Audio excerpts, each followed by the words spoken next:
Donc la première difficulté dans cet exercice, c'est de remarquer que c'est la fonction qui était dessinée, c'était la courbe de la fonction k seconde. Et ça changeait tout.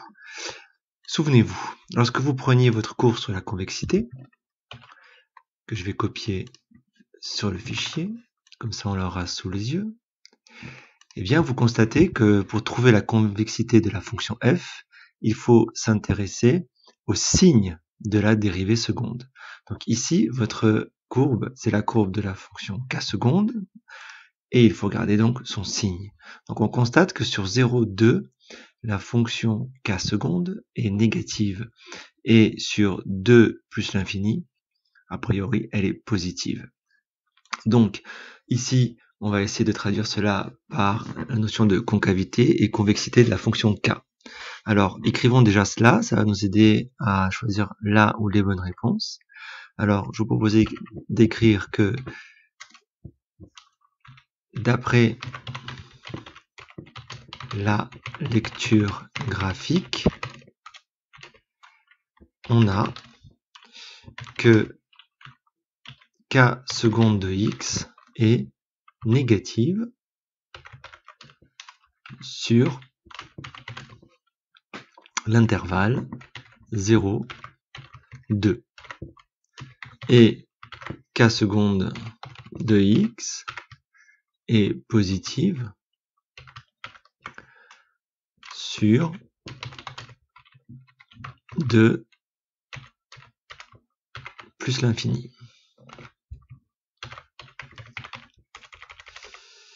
Alors, vous me permettez cette écriture et le petit temps de latence. Donc voilà.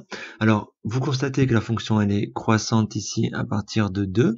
Elle est surtout positive, c'est ce qui compte. Et il conviendra d'admettre que, puisqu'on ne voit pas la suite, elle reste dans la zone au-dessus de l'axe des abscisses. Donc du coup, maintenant, on est capable de donner des informations sur la convexité-concavité de la fonction k. Vous constatez que, puisque la dérivée seconde est négative sur 0,2, quand elle est négative, la dérivée seconde, on sait que la fonction f initiale est concave.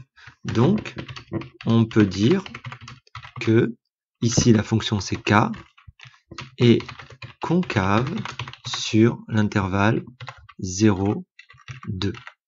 Et donc convexe sur 2 plus l'infini que je vais juste vulgairement copier là.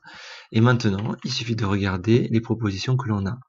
On nous propose que k est convexe sur l'intervalle 0,2 pour la b. Ce n'est évidemment pas correct, puisqu'elle n'est pas convexe, elle est concave.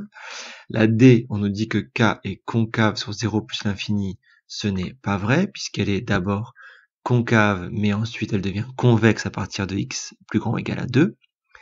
Et il nous reste la C, que j'ai pas commenté. K est convexe sur 0 plus l'infini, on n'est pas d'accord.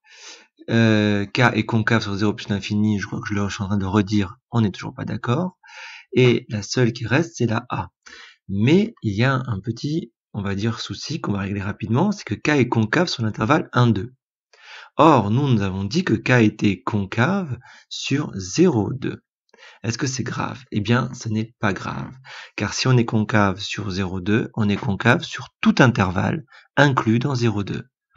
Donc, on pourra dire que K est concave sur l'intervalle 1, 2.